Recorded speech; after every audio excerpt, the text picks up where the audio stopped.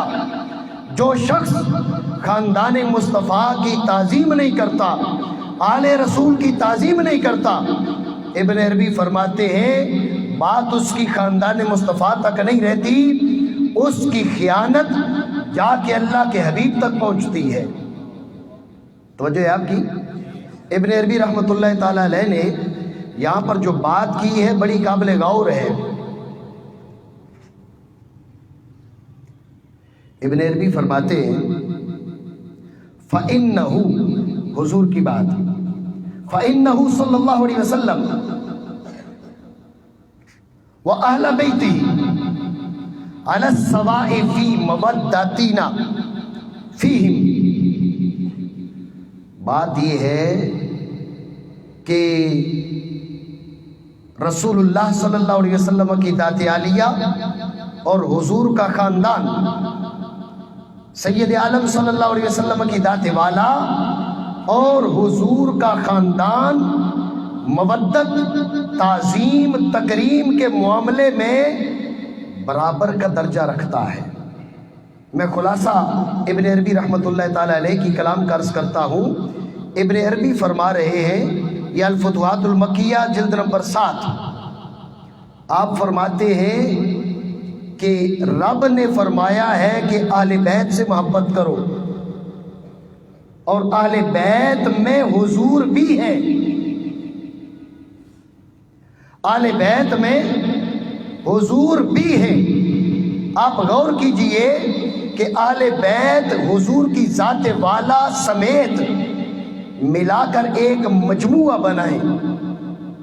میں سمجھانے کے لیے ایک مثال عرض کرنا چاہوں گا بلا تشبیہ و تمثیل. ایک انسان ہے، آپ انسان کے اس ہاتھ سے نفرت کریں تو اس ہاتھ کی تعظیم کریں گے؟ آدھے انسان سے نفرت کریں اور آدھے انسان سے آپ کہیں میں محبت کرتا ہوں. آدھے انسان سے بغض رکھیں اور آدھے انسان کی تعظیم کریں. کیا ایسا ہو سکتا ہے؟ تعظیم کریں گے تو پورے انسان کی کریں گے، بغض رکھیں گے تو پورے انسان سے رکھیں گے. ابن عربی فرماتے ہیں مصطفیٰ کریم کی ذات والا اپنے پورے خاندان سے مل کر یہ ایک شخصیت کے حکم میں ہے. تو جیسے آدھی شخصیت کی تعظیم ہو، آدھی شخصیت کی توہین ہو، نہیں ہو سکتی. جس نے آدھی شخصیت کی توہین کی اس نے پوری شخصیت کی توہین کی. جس نے آدھی شخصیت کو ناپسند کیا اس نے پوری شخصیت کو ناپسند کیا. جس نے آدھی شخصیت کی بے ادبی کی اس نے پوری شخصیت کی بے ادبی کی. تو سمجھ لو مصطفیٰ کی ذات والا اور اہل بیت کرام یہ جدا جدا نہیں ہیں، یہ سارے ملا کر ایک ہیں. اگر مصطفیٰ کے اہل بیت کی بے ادبی کرے گا تو وہ بے ادبی اہل بیت کی نہیں بن رہی، مصطفیٰ کریم کی بن رہی ہے. تو جس طرح مودت حضور کی ضروری ہے اسی طرح اہل بیت کی ضروری ہے. جس طرح تعظیم حضور کی ضروری ہے اس طرح اہل بیت کی ضروری ہے۔ حضور کی تعظیم بغیر اہل بیت کی تعظیم کے ممکن نہیں، اور جو اہل بیت کرام کی بے ادبی کرتا ہے وہ اہل بیت کی بے ادبی نہیں کرتا، وہ مصطفیٰ کریم کی ذات والا کی بے ادبی کرتا ہے۔ آپ میری بات سمجھ رہے ہیں؟ یہ ابن عربی رحمۃ اللہ تعالیٰ علیہ کے کلمات میں نے آپ کے سامنے پیش کیے، اور اب میں آؤں گا امام اہل سنت، امام عشق و محبت، امام احمد رضا خان علی رحمۃ الرحمن، آپ کے چند کلمات آپ کے سامنے عرض کروں گا۔ یہ میرے سامنے ہے فتاوی رضویہ، جلد نمبر 22۔ توجہ ہے آپ کی؟ آپ اگر بالکل خاموش بیٹھے رہیں گے تو میں سمجھوں گا آپ بور ہو رہے ہیں۔ تھوڑی بہت جو ہے، چونکہ یہ بات ساری محبت کی ہے، یہ بات ساری محبت کی ہے، یہ بات مصطفیٰ کریم علیہ افضل الصلاۃ و اکمل التسلیم کی ذات بالا سے نسبت کی قدر کی ہے۔ ہم قدر جاننے والے لوگ ہیں، ہم تعظیم کرنے والے لوگ ہیں، ہم بے ادبی سے بچنے والے لوگ ہیں، ہم صحابہ کی بے ادبی سے بھی بچنا چاہتے ہیں، اہل بیت مصطفیٰ کی بے ادبی سے بھی بچنا چاہتے ہیں۔ ہم تعظیم صحابہ بھی کرتے ہیں اور تعظیم اہل بیت کرام بھی کرتے ہیں، اور یہی وجہ ہے کہ جب صحابہ کرام رضی اللہ تعالیٰ عنہم اجمعین ان کے مقام اور مرتبہ پر اگر کوئی شخص حملہ کرنے کی کوشش کرتا ہے تو اہل اسلام کی ذمہ داری ہے کہ اپنا کردار ادا کرے، اور اگر اہل بیت کرام کی شخصیات کے بارے میں کوئی شخص زبان تان دراز کرنے کی کوشش کرتا ہے تو اب بھی اہل سنت کی ذمہ داری ہے کہ اپنا کردار ادا کریں۔ یہ فتاوی رضویہ شریف جلد نمبر ہے 22۔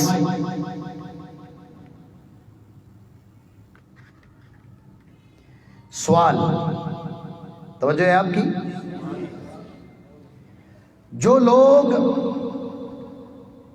سیدوں کو بے ادبانہ کلمات کہتے ہیں اور ان کے مراتب کا خیال نہیں کرتے بلکہ کلمہ تحقیر آمیز کہہ بیٹھتے ہیں، ان کا کیا حکم ہے؟ توجہ ہے نا آپ کی؟ اردو ہے سمپل سی۔ یہ اعلیٰ حضرت رحمۃ اللہ تعالی علیہ سے سوال کیا جا رہا ہے، اعلیٰ حضرت کا جواب بگوش ہوش سماعت فرمائیں۔ فتاوی رضویہ جلد نمبر 22 صفحہ نمبر 419 پر یہ سوال موجود ہے۔ اس کے جواب میں امام اہل سنت کیا فرماتے ہیں؟ فرمایا سادات کرام کی تعظیم فرض ہے۔ کیا ہے جی؟ کیا ہے جی؟ فرض ہے۔ یہ مستحب کی بات نہیں ہے، دل کیا تو چلو شاہ صاحب کی تعظیم کر لی، دل کیا تو نہ کی، نہیں، سادات کی تعظیم فرض ہے۔ امام اہل سنت، اور یہ وہی فکر ہے جو میں پہلے ابن عربی کی فکر عرض کر چکا ہوں۔ ابن عربی بتا چکے سید کی تعظیم سید کی تعظیم نہیں ہے، سید کی تعظیم مصطفیٰ کی تعظیم ہے، اور سید کی بے ادبی سید کی بے ادبی نہیں ہے، یہ مصطفیٰ کی بے ادبی ہے۔ تو یہی بات امام اہل سنت فرما رہے ہیں۔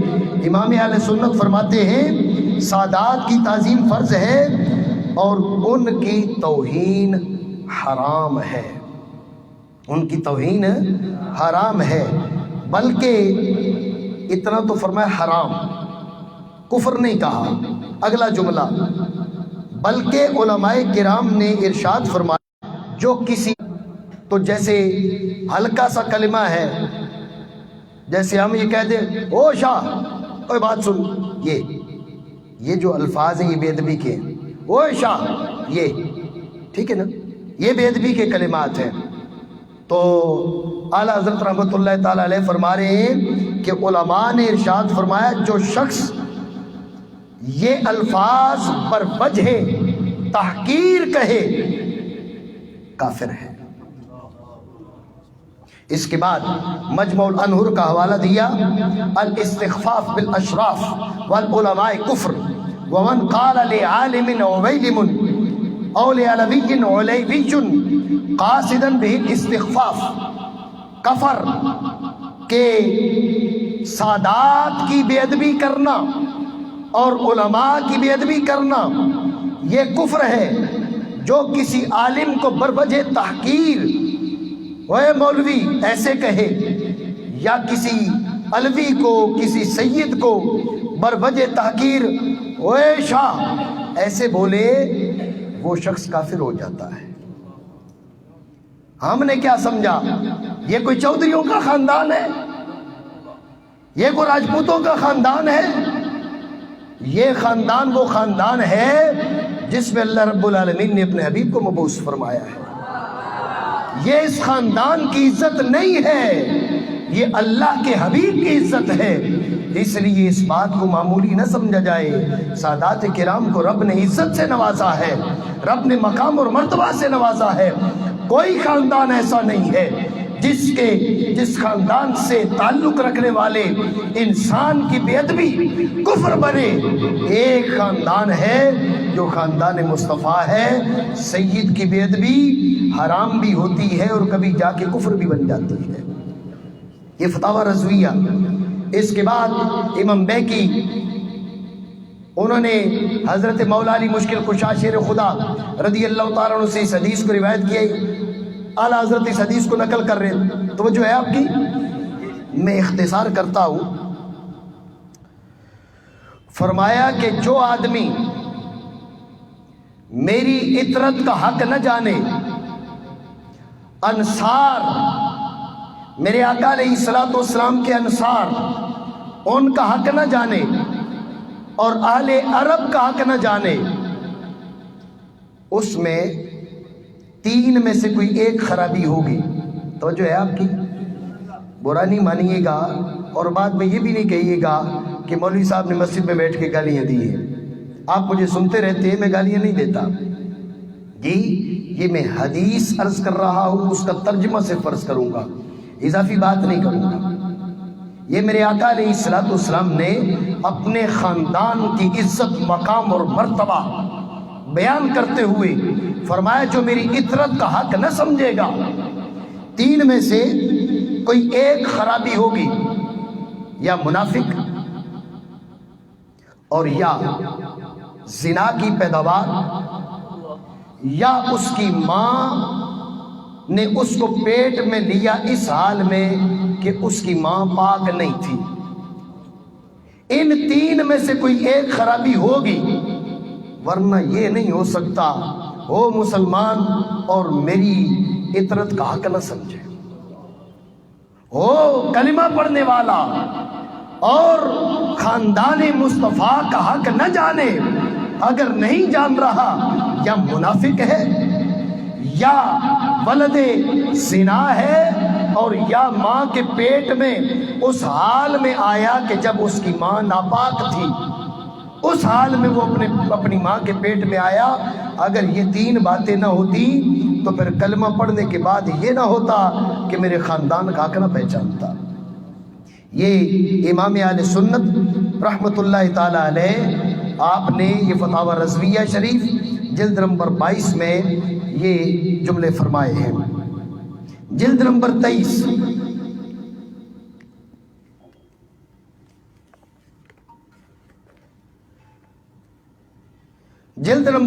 میں امام اہل سنت رحمۃ اللہ تعالی علیہ کئی ایک حدیثیں اس سلسلے میں لے کر آئے۔ یہ جلد نمبر 23 ہے، صفحہ نمبر 223 224۔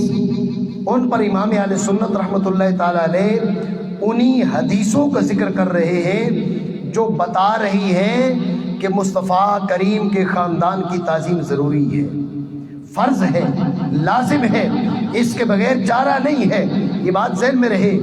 میں ابھی اس چیز کی طرف نہیں آیا کہ کیا بدعمل کی تعظیم ضروری ہے یا نہیں ہے، میں اس مرحلے پر نہیں آیا۔ میں مطلقاً سادات کی تعظیم کی بات کر رہا ہوں۔ میرے آقا علیہ الصلوۃ والسلام کا فرمان گرامی امام اہل سنت نے نقل فرمایا، لا یقوم الرجل من مجلسہ الا لبنی ہاشم او کما قال رسول اللہ صلی اللہ علیہ وسلم.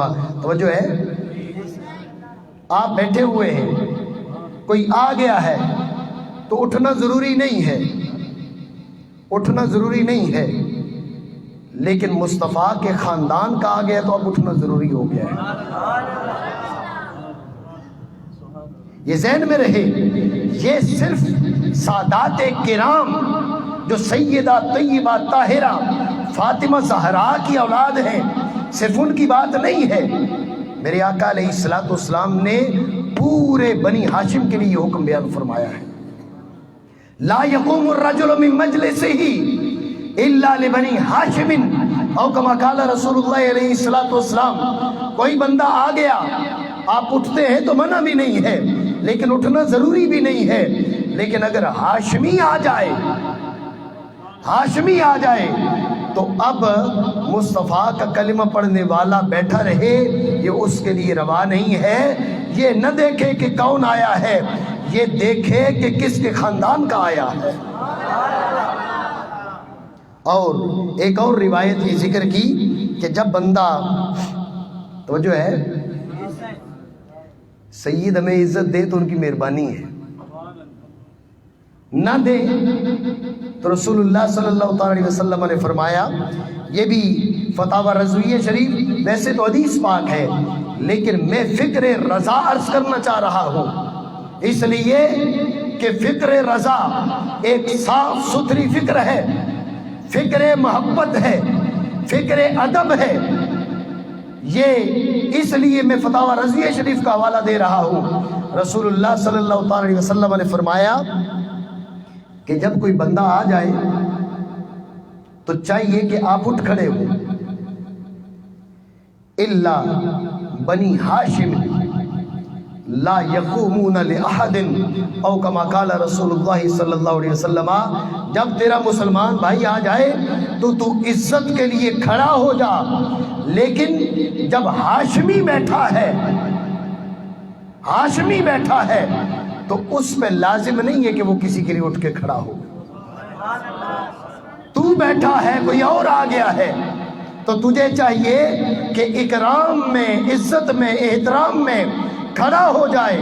لیکن یہ دوسروں کے لیے حکم ہے.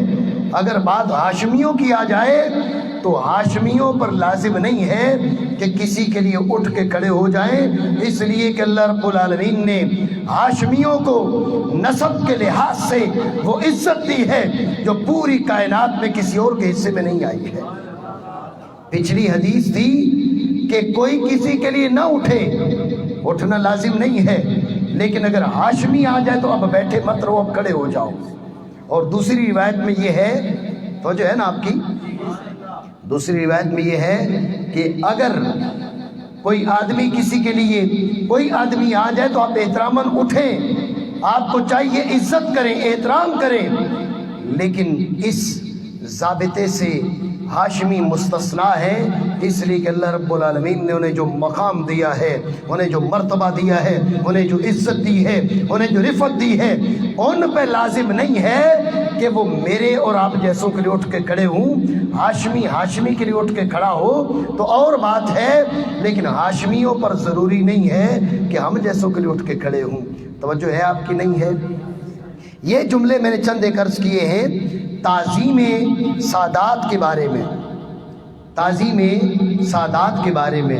اور اگر کوئی تعظیم نہیں کرتا، یہ بات بھی سن لیں، تو جو ہے نہیں ہے، اگر کوئی تعظیم نہیں کرتا تو پھر کیا مسئلہ ہے؟ ابھی میں ابن عربی رحمۃ اللہ تعالیٰ علیہ کا حوالہ ذکر کر چکا. ابن عربی رحمۃ اللہ تعالیٰ علیہ فرماتے ہیں سادات کی بے ادبی در حقیقت مصطفیٰ کی بے ادبی ہے. سادات کی بے ادبی، بے توقیری در حقیقت مصطفیٰ کریم کی بے ادبی ہے، حضور کی بے توقیری ہے. اب اس سے بڑھ کر اور کون سی بات ہے جو ہمارے سامنے آئے گی تو ہم جب جا کے مانیں گے. لیکن پھر بھی میں فکر رضا آپ کے سامنے رکھوں گا.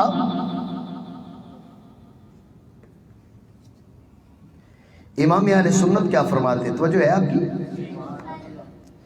جلد نمبر 14 صفحہ نمبر 241. توجہ ہے. سوال: کیا فرماتے علماء دین مفتیان شرع متین اس شخص کے حق میں جس نے سید صحیح النسب بالخصوص اور تمام سادات گیلانیہ اولاد حضور غوث اعظم رضی اللہ تعالیٰ عنہ کو علی العموم سوائے 4 پیروں کے برسر بازار علی رؤوس الاشہاد یہودی، نصرانی، خنزیر، کتا وغیرہ بری بری گالیاں کہے ہوں، بے ادبی کی ہو سادات کی، تو اس کے بارے میں کیا حکم ہے؟ توجہ ہے نا آپ کی. یہ جو ادب نہیں کر رہا، پہلے میں نے عرض کی کہ ادب ضروری ہے، اور اگر ادب نہیں کر رہا تو پھر کیا حکم ہے؟ یہ جو طلبہ پیچھے بیٹھے ہوئے وہ سن رہے ہیں نا، سو تو نہیں گئے جی؟ ایک بار بلند آواز کے ساتھ درود پاک پڑھیں. الصلاۃ والسلام علیکہ یا سیدی یا رسول اللہ، الصلاۃ والسلام علیکہ یا سیدی یا حبیب اللہ. یہ جملے آپ سنیں گے تو آپ کو اندازہ ہوگا کہ سادات کا معاملہ ویسا نہیں جیسا ہمیں باور کروایا جا رہا ہے، جیسا ہمیں سمجھایا جا رہا ہے، اور فکر رضا بھی وہ نہیں ہے جو ہمارے ذہنوں میں ٹھونسنے کی کوشش کی جا رہی ہے. یہ فتاوی رضویہ جلد نمبر 14 صفحہ نمبر 241. وہ آدمی سادات گیلانیہ کی بے ادبی کر رہا ہے. امام اہل سنت نے کیا فرمایا؟ ایسے شخص کو بگوش ہوش سنیے گا، ایسے شخص کو از سر نو تجدید اسلام چاہیے، پھر سے مسلمان ہونا پڑے گا. اس کو نکاح فرمایا، شادی تھی، نکاح ٹوٹ گیا ہے، اور اگر عورت رکھتا ہو تو اس سے بعد توبہ، پہلے توبہ کرے گا، وہ تجدید اسلام، پھر تجدید اسلام کرے گا، پھر نکاح کرے گا. نکاح ٹوٹ گیا ہے، اس نے سادات گیلانیہ کی، اولاد غوث اعظم کی. اولاد غوث اعظم اولاد غوث اعظم نہیں ہے، اولاد غوث اعظم اولاد فاطمہ زہرا ہے. اولاد غوث اعظم اولاد مولا علی ہے، اولاد غوث اعظم اولاد رسول ہے. امام اہل سنت فرماتے ہیں ایسے شخص پر اثر نو تجدید اسلام ضروری ہے. اگر نکاح تھا، شادی تھی، تو توبہ کرے، مسلمان ہو، اور نکاح اس کا ٹوٹ چکا ہے، نئے سرے سے نکاح کرے. علماء کرام نے ایسے شخص پر حکم کفر لگایا ہے. پھر ابھی میں پہلے جو ذکر کر چکا مجمع الانور کے حوالے سے وہی جملے ذکر کیے. توجہ ہے جی؟ ہمارے لوگ ہوتے ہیں نا، کہتے ہیں بھائی ٹھیک ہے، وہ ایسے کہتے ہیں، مجھے اس سے کیا لینا دینا. اعلی حضرت فرماتے ہیں رہے اس کے معاملین. توجہ ہے؟ یہ جو پیچھے طلبہ بیٹھے ہوئے یہ نہیں بول رہے. عاطف تیرا تو مجھے پتا ہے، تیری آواز تو مجھ تک پہنچے گی نہیں، باقی تو بولو نا. رہے اس کے معاملین، خواہ مولوی کہلاتے ہوں یا سیٹھ، اگر خود ان کلمات ملعونہ میں اس کے معامن ہیں یا ان کو جائز رکھتے ہیں یا ہلکا جانتے ہیں، ان سب کا حکم بھی یہی ہے. ان سب کا حکم بھی یہی ہے جو اس کا ہے. اگر یہ جو جملے اس نے کہے ہیں، اگر یہ بھی مولوی ہیں یا سیٹھ ہیں، کوئی فرق نہیں پڑے گا. اگر اس نے ان کے کلمات کو، اس کے کلمات کو جائز کہا، تو جیسے اس پہ تجدید اسلام لازم، ایسے باقی مولویوں پر بھی تجدید اسلام لازم، سیٹھوں پر تجدید اسلام لازم، نئے سرے سے نکاح ضروری. اور اگر وہ جائز تو نہیں رکھتے اس کی ان حرکتوں کو، لیکن ساتھ بیٹھتے ہیں، تو فرمایا پھر بھی گناہگار ضرور ہوں گے. اگر ایسے شخص کے ساتھ بیٹھے، اس کی باتیں تو جائز نہ سمجھی، لیکن پھر بھی بیٹھے، فرمایا گناہگار تو کم از کم لازمی طور پہ ہوں گے۔ یہ وہ لوگ ہیں جو سادات کا ادب نہیں کرتے، ان کے بارے میں امام اہل سنت فرما رہے ہیں۔ آپ میری بات سمجھ رہے ہیں؟ یہ جلد نمبر ہے 14 صفحہ نمبر 241، جلد نمبر 14 صفحہ نمبر 307۔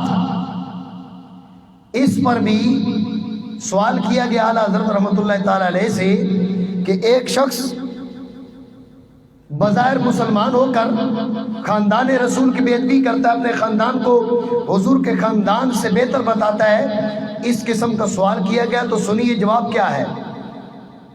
صفحہ نمبر 308 جلد نمبر 14، امام اہل سنت فرماتے ہیں ایسا شخص گمراہ ہے، بددین ہے، مسخرہ شیاطین ہے، بلکہ اس پر حکم کفر کا لزوم ہے۔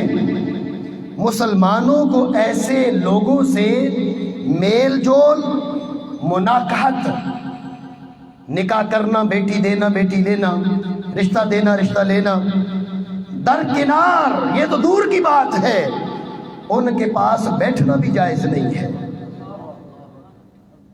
ایسا شخص گمراہ، بددین، مسخرہ شیاطین ہے، بلکہ اس پر حکم کفر کا لزوم ہے۔